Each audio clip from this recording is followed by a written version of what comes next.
ये जुमलाबाजी ज़्यादा कर रहे हैं, काम जो है कम हो रहा है, दिखावटी जो है ज़्यादा चल रहा है। एक रवीश कुमार की क्या औकात है कुर्सी। अरे मजदूरों को तो हजार हजार रुपए एक दिन की दिहाड़ी मिल रही है। कहाँ मिल रही है भैया, हमें भी ले चलो, हम भी मजदूर हैं, हम भी मजदूरी करके हम भी कमा ले 1000 रुपया। हमारे अमेरिका के राष्ट्रपति आए तो उन्होंने दीवार खींच दी कि इधर झुग्गी है, इधर ना देखना और इधर से जाना। तो यही आप दिखाना चाहते हो? आप आईना क्या दिखाना चाहते हो? आप महल दिखा के, आप झुग्गी को छुपा करके आप अपनी सच्चाई को छुपाना चाहते हो। आप अमेरिका में जा करके कह रहे हो made in India and USA, मैं इंडिया को न्यू इंडिया बनाऊंगा। आपने भारतवर्ष क्यों नहीं कहा कि सबका साथ लेने की बात कर रहे हैं, लेकिन विकास अपने 18 कॉर्पोरेट हाउस कंपनियों को कर रहे हैं।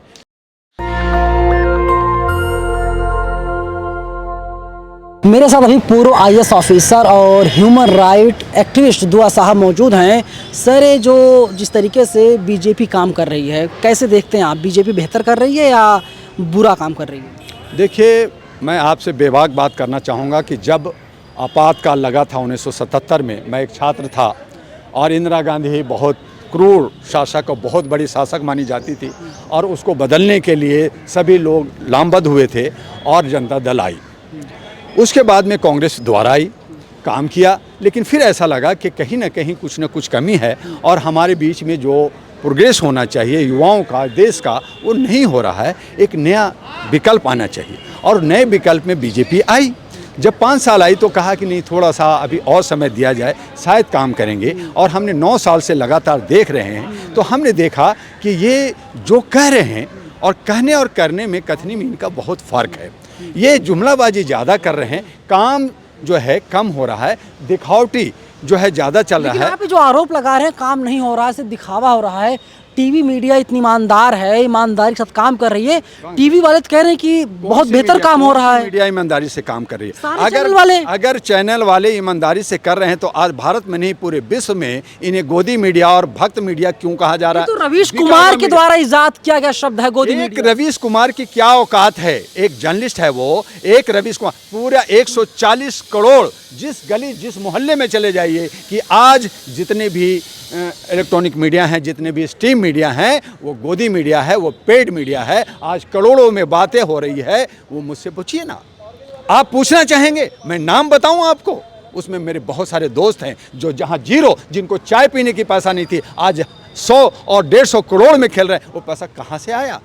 आइएगा मेरे साथ, मैं बताऊंगा कि कौन है और कैसे बढ़ा है। लोगों ने मेहनत किया है, ईमानदारी के साथ काम किया है। मेहनत तो किसान करता है, जिनके पैरों में चप्पल नहीं है, जिनके बदन पे कपड़ा नहीं है, जिनको रहने के लिए छत नहीं है, वो मेहनत करते हैं, वो अनाज उगाते हैं। हमारे मजदूर हमारे काम करते हैं, हमारे माली इन फूलों को सींचते हैं। आज जो ठेकेदारी प्रथा की बात कर रहे हैं, इस पे जो हम प्रोग्राम कर रहे हैं, वो इसीलिए कर रहे हैं कि ठेकेदारी प्रथा ख़त्म करो और सबको रेगुलाइज करो, उनको सही मुआवजा दो, सही उनको वेतन दो और सही ढंग से उसका इज्जत और मान सम्मान, उसका जो अधिकार है, उसका जो मौलिक अधिकार बनता है वो दो। लेकिन ऐसा नहीं हो रहा है। सबको गुलाम बनाने की तरीके से कि हम काम करेंगे, जब चाहें तब कान पकड़ करके, हाथ पकड़ के बाहर कर देंगे। तो इस तरह का नीति से देश नहीं चलता। तो ये आप कह रहे हैं कि विकास हो रहा है, आप जो है बुलेट ट्रेन की बात कर रहे हैं और आप जो है उड़ीसा में आप ट्रेन को उड़ा कर करके आप जो है एक्सीडेंट करा रहे हैं। आपका ट्रक ठीक नहीं है, आपके जो है लोग काम करने वाले जो है चुस्त और दुरुस्त नहीं है। और वहाँ भी आप जात पात की बात ले लेते हैं। वहाँ कितने लोग मरे? 300 लोग मर गए, हजारों लोग घायल हुए। उसका जिम्मेदार कौन होगा? आपका ट्रक ठीक नहीं हुआ तो बुलेट कैसे उड़ेगा? आप जो है बसें नहीं हैं, हमारे पास जो है सड़कें सही नहीं हैं, हर जगह गड्ढे हैं। और आप कहते हैं कि मैं जो है बड़े बड़े कारें घुमाऊंगा। तो घुमाइए, आपके पास है, लेकिन हमारे गरीबों के पास क्या है? सर, नरेंद्र मोदी का बयान था, उन्होंने कहा था कि जो लोग हवाई चप्पल पहन रहे हैं, एक वक्त ऐसा आएगा कि हम उनको हवाई जहाज की यात्रा करवाएंगे, और वास्तव में कर भी रहे हैं लोग। तो कांग्रेस के वक्त में दक्कन जो है 300 और 500 रुपये में फ़्लाइट उड़ाया था। आपने तो 5000 से नीचे रखा नहीं, ऊपर रख दिया। कहीं भी आज जाइए, आज मुंबई जाना है तो 8,000 का टिकट है, आप बेंगलोर जाना है तो 12,000 का टिकट है। तो आपने बढ़ा दिया। अब वो गरीब, आपने कहा कि मैं उज्ज्वला में जो है सिलेंडर दे रहा हूँ, दे दिया सिलेंडर। फिर कहा कि जो गैस 400-300 की थी वो 1200 कर दिया। अब गरीब आदमी 1200 कमाए कहाँ से? तो उसको सिलेंडर को बना दिया कुर्सी। अरे मजदूरों को तो हजार हजार रुपए एक दिन की दिहाड़ी मिल रही है। कहाँ मिल रही है भैया? हमें भी ले चलो, हम भी मजदूर हैं, हम भी मजदूरी करके हम भी कमा ले 1,000 रुपया, कहाँ मिल रहा है? आज जो है बिहार के अंदर जो रसोइया जो स्कूल में खाना बनाता है, 8 घंटे की ड्यूटी करता है, उसमें भी अब मेनू दे दिया गया, चावल दाल सब्जी। पहले तो खाली खिचड़ी बनता था और उसको सिर्फ 50 रुपया मिलता है एक दिन का, सिर्फ 50 रुपया। और ये गवर्नमेंट का रिकॉर्ड है, आप गवर्नमेंट से मांगिए। तो मोदी जी क्या गलती उसमें? मोदी सरकार किसकी? सरकार किसकी?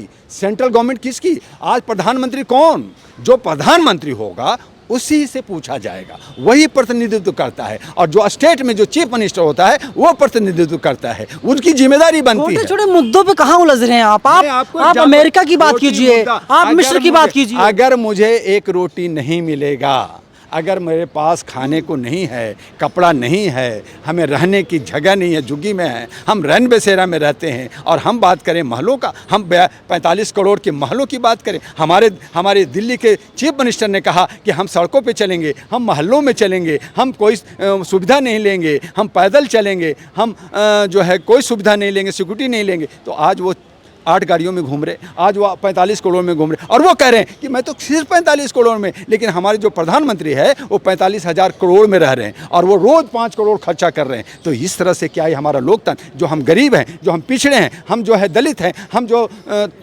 पूरे विश्व में पीछे माने जाते हैं, पिछड़ा देश माना जाता है, आप अमेरिका में जा करके अपना पैसा खर्च करके 100-200 करोड़ रुपया खर्च करके आप मुझे 5 करोड़ दीजिए ना। देश जानना चाहता है देश। मैं उससे ज़्यादा मजमा आपको न्यूयॉर्क में करके दिखाता हूँ, मेरा भी वहाँ ऑफिस है, मैं ह्यूमन राइट्स का यूनाइटेड नेशन से जुड़ा हूँ। आप 5 करोड़ खर्च करो, मैं उससे ज़्यादा हंगामा करके दिखाता हूँ।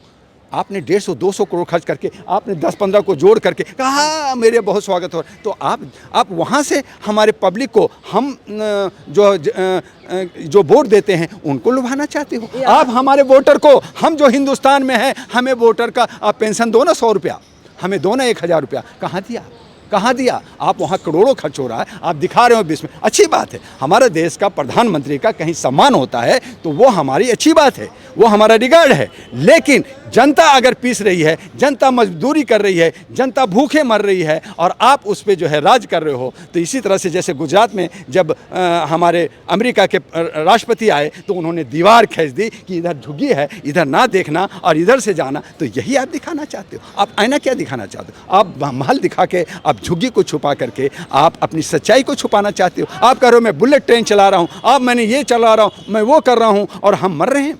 तो आपने हमें कोरोना में 40,000 लोगों को हिंदुस्तान, यही आपके लोगों ने, मैंने नहीं कहा, आपके पार्टी के लोगों ने ये जो कहा, ये रामदेव बाबा ने कहा कि जिन लोगों को कोरोना में इंजेक्शन लगा उनको हार्ट अटैक हो रहा है और मर रहे हैं। किसने कहा? मैंने तो नहीं कहा।